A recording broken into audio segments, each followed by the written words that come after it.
I married a man who was older than my grandfather. He was 72. And I was 26. People judged me. They said I married him for money. They were right. My name is Mia.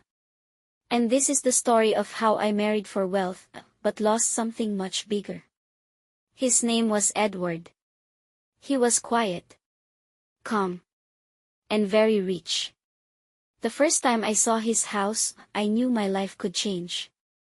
No more small apartment. No more struggling. No more worrying about money. Just comfort. Security. A better life. So when he asked me, "Will you marry me?"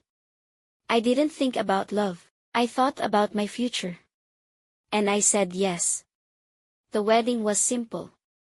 He smiled. I smiled. But our smiles meant different things. He thought he found love. I thought I found safety. The first few weeks were easy. He was kind to me. Gentle. Respectful. He never forced anything. Never made me uncomfortable. And that confused me. Because I expected something else. But instead, he gave me space. One night, he said something strange. "I don't need much time from you," he said. "Just, don't lie to me." I froze. Because I was already lying. Every smile. Every word. Was not real. Days passed. Then weeks. And something started to change. Not in him. In me. I noticed the way he looked at me. Not with desire. But with peace.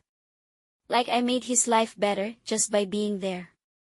And for the first time, I felt guilty. One evening, I found him sitting alone. Holding an old photo. I asked, "Who is she?" He smiled softly.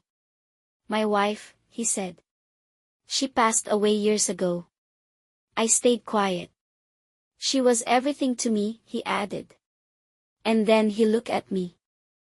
"I know you're not her," he said. My heart stopped. But then he continued.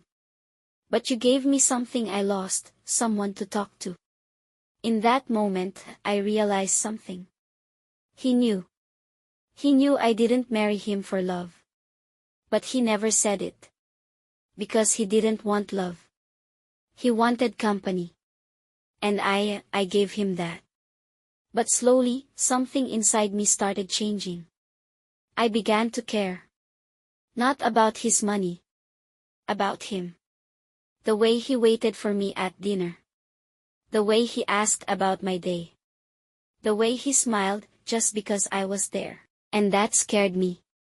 Because I didn't come here for love. But somehow, I found it. Then one day, everything changed. He didn't come to breakfast. I went to his room. And he was lying there. Still. Silent. Gone. I stood there, unable to move. Tears filled my eyes, but I didn't understand why. I wasn't supposed to feel this.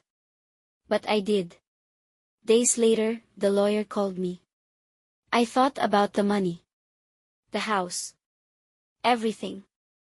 But then he said something unexpected. "Mr. Edward left you a letter." My hands were shaking. I opened it. And read his words. "I knew from the beginning why you married me." My chest tightened. "But I also saw something in you, something kind." Tears fell. "You gave me peace in my final days." I couldn't breathe. "And for that, I gave you everything." Everything. But in that moment, it didn't matter. Because I realized something too late. I didn't just marry him for money. I lost someone who truly cared for me. And this time, the loss was real.